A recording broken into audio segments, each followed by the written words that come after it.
Oh, good. A super interesting podcast about art. What? This is a good one. This is Banksy. This is mystery. It's real, but there's mystery, so it fits in our little wheelhouse. I guess so. He's a bit of a street ghost. Nobody knows who he is. Well, we're going to explore and we're going to look into theories, and maybe we got an answer. I don't know. Let's find out. Let's jump into it.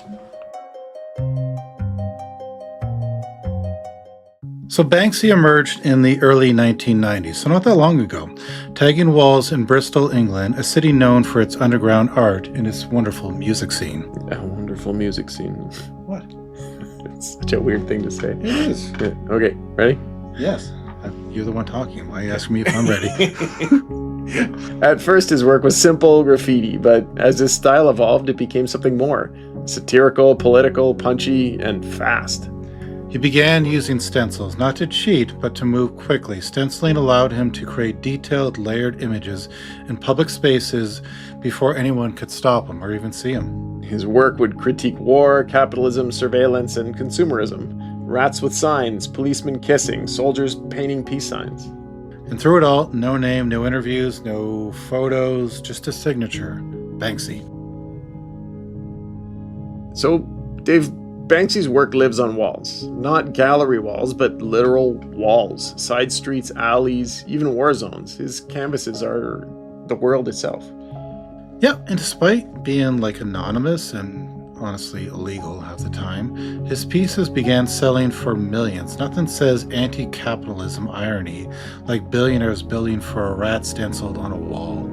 And then there was the 2018 moment that stopped the art world mid-auction. Remember this? This is good. I like this. Yeah. Girl with the Balloon. That's what it was called.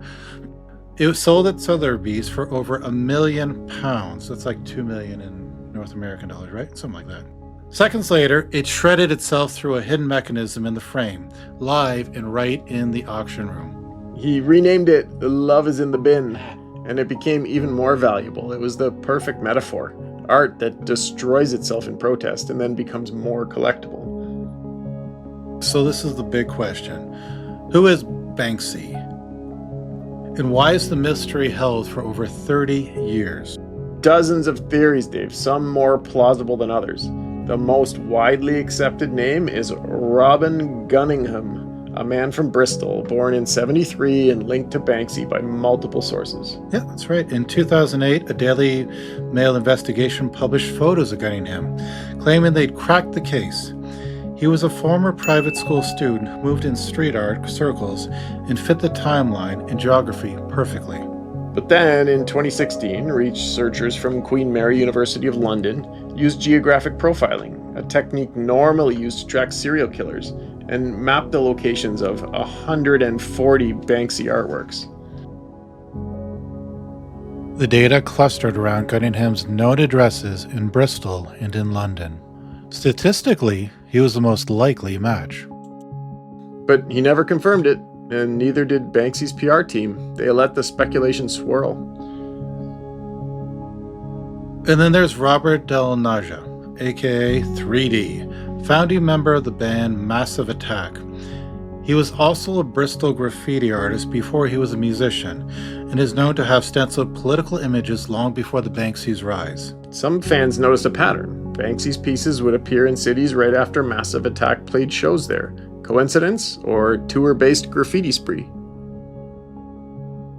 Even British DJ Goldie slipped up in the 2017 interview, referring to Banksy as Robert. He caught himself, but the internet did not miss that. You don't miss much. Then there's the theory that Banksy is a collective, not a single person, that he is a brand, an umbrella for artists working in coordinated silence. Yeah, and I like that one. I think that would explain a lot, like how the pieces pop up in opposite side of the world in a matter of days. It's less of like one person being creative and more of like a creative syndicate. And finally, there's a theory that Banksy's a woman.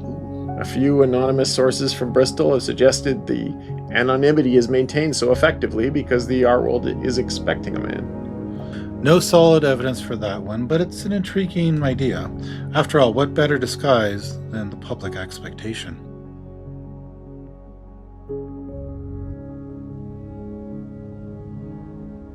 So whoever Banksy is, or whoever they are, they've done something almost no one else has. stayed relevant, anonymous, and powerful across the decades. So the identity, why does it matter at all? Well, because anonymity is the message. Banksy keeps the focus on the art, not the artist. It's the exact opposite of today's fame-obsessed culture. And the funny thing is like he's an influencer, but not knowing who he is what makes him, is part of the obsession. It's the biggest part. Exactly. Banksy's become both an individual and an idea, a symbol of rebellion, satire, raw commentary, without needing to stand in front of a microphone. Yeah, and that's the kind of power that most public figures and most influencers could only dream of.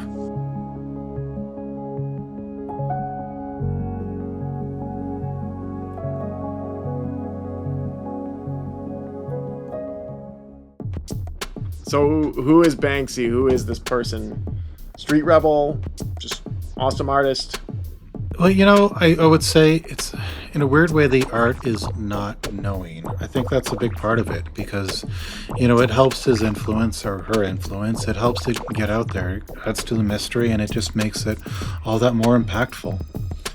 So, subscribe, like, comment below for your chance to win a free Banksy if he ever comes to our place and paints on the wall. There you go. We'll get him to draw here. See you next time.